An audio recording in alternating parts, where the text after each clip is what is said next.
En la educación está lo que podríamos llamarlo escolar.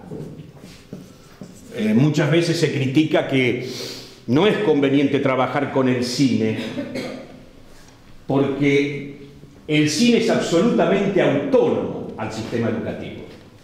Voy a decirlo de esta manera. Un realizador, un director de cine, cuando concibe su obra y finalmente produce su obra y finalmente es un producto cultural en el mercado, en ningún momento está pensando de que esa película la tiene que hacer en función de que va a ser vista en las escuelas. De este tipo de cine que estoy hablando.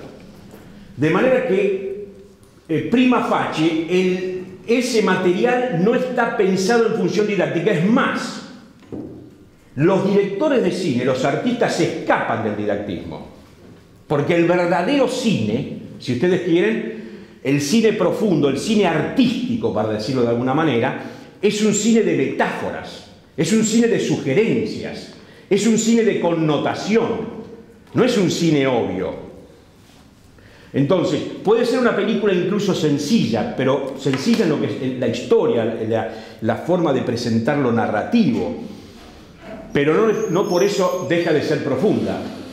Bien, ¿esto qué significa entonces? Que nosotros vamos a trabajar con un material que no está pensado para la educación. Y que además se corre el riesgo de escolarizar la lectura. Estamos traicionando de alguna manera la propuesta, el material con el cual tenemos que trabajar. Como la escuela tiene didácticas, normas, metodologías, que muchas veces están buenas y responden a determinados programas, no necesariamente el traslado de esa didáctica convencional la podemos ajustar al cine. Y por eso, en muchas oportunidades el cine fracasa.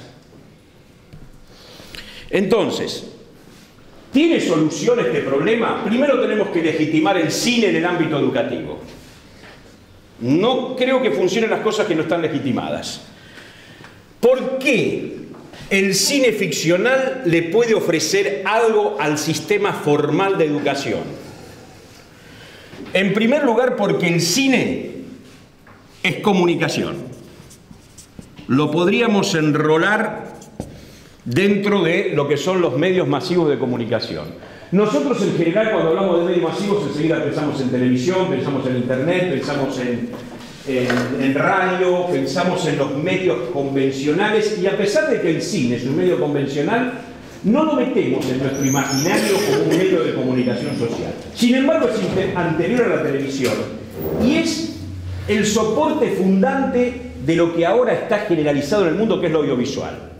El cine es la matriz del audiovisual. Estamos hablando del siglo XIX.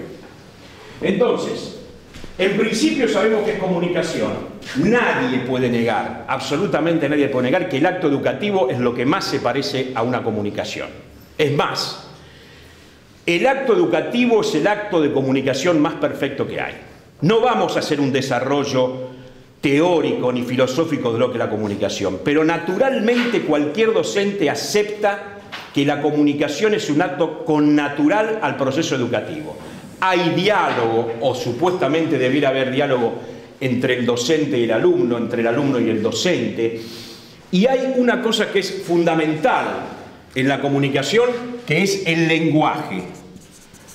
En la comunicación al lenguaje, es más, nosotros enseñamos con y para el lenguaje en los procesos educativos. ¿Cuál es el afán que tiene? ¿Cómo se puede integrar un ser al mundo de la cultura? Aprendiendo a leer y aprendiendo a escribir.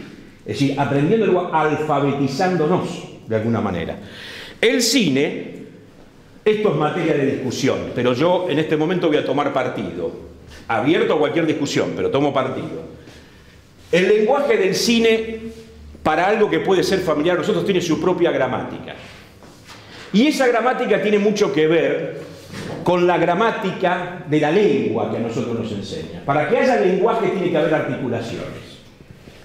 Y el cine, el lenguaje del cine está compuesto por un montón de elementos que hacen que articulados generen un sentido. Y al generar un sentido se transforma en algún punto en un texto. Nosotros tendríamos que acercarnos al cine como si estuviésemos leyendo un texto. Un texto con significación, por eso es un texto, un entramado. Esta cosa que tiene el tema del texto. Si es texto, hay discurso. Entonces en el cine encontramos comunicación, que en el fondo terminan siendo sinónimos. Pero, a ver, comunicación porque hay lenguaje, porque ese lenguaje se construye como un texto, porque el texto está vinculado con el discurso.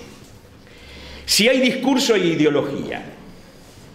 Es decir, no hay discursos neutros.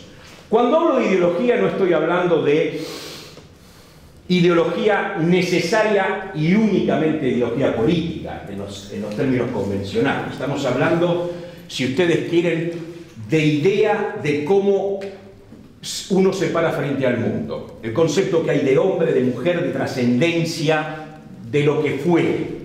Es decir, no hay neutralidad en ese tema. Cualquier persona que construye un mensaje que tiene contenido está tomando una postura.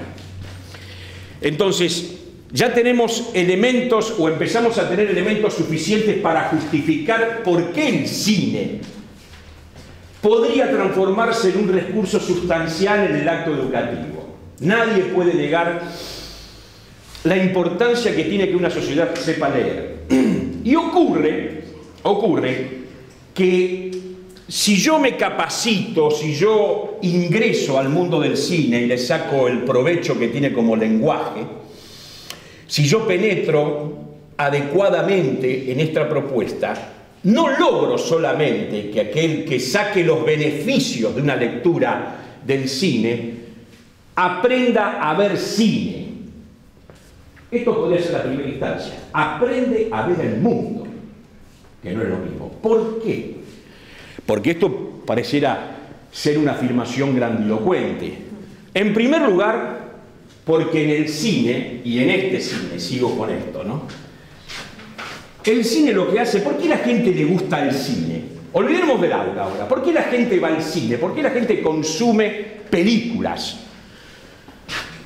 Porque el cine cuenta historias y a la gente le gusta escuchar historias. De hecho, que cuando no vamos al cine y nos reunimos a tomar mate, o nos reunimos a tomar un té o un café, nos encontramos con una amiga o con un grupo de amigos o lo que fuera, nos gusta escuchar relatos. Che, ¿qué le pasó a Mari? ¿Qué le pasó a Juana? ¿Viste tal o cual cosa? Y hablamos en historia. Y nosotros disfrutamos ese momento. Disfrutamos el momento de cuando somos niños y los abuelos o los padres nos cuentan cuentos, o nos contaron cuentos y disfrutamos cuando los contamos.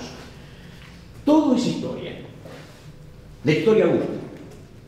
Si hay historia, necesariamente hay narración, porque esto hay que contarlo. Y en estas historias y en estas narraciones hay personas. Las historias nos interesan porque hay personas, porque incluso cuando hay fábulas, los seres míticos o los animales o lo que fuese tienen conductas humanas de alguna manera, son formatos, son géneros. Esto lo podemos analogizar con la literatura si ustedes quieren. Pero el hecho es que hay personas. Y a las personas le ocurren cosas. Le ocurren cosas buenas y le ocurren cosas malas. Así es el mundo. Así es la gente. Y así nosotros nos enamoramos de esas historias porque en algún punto nos resultan cercanas. Algo de lo que está ocurriendo ahí me pasó, le pasó a, me podría pasar, porque también está el tema del miedo, de la incertidumbre. Ustedes saben que una de las cosas que nos unen con los relatos es el proceso psicológico de la proyección y de la identificación, ¿no? O yo me proyecto en el héroe, o yo me identifico con el héroe, con la historia.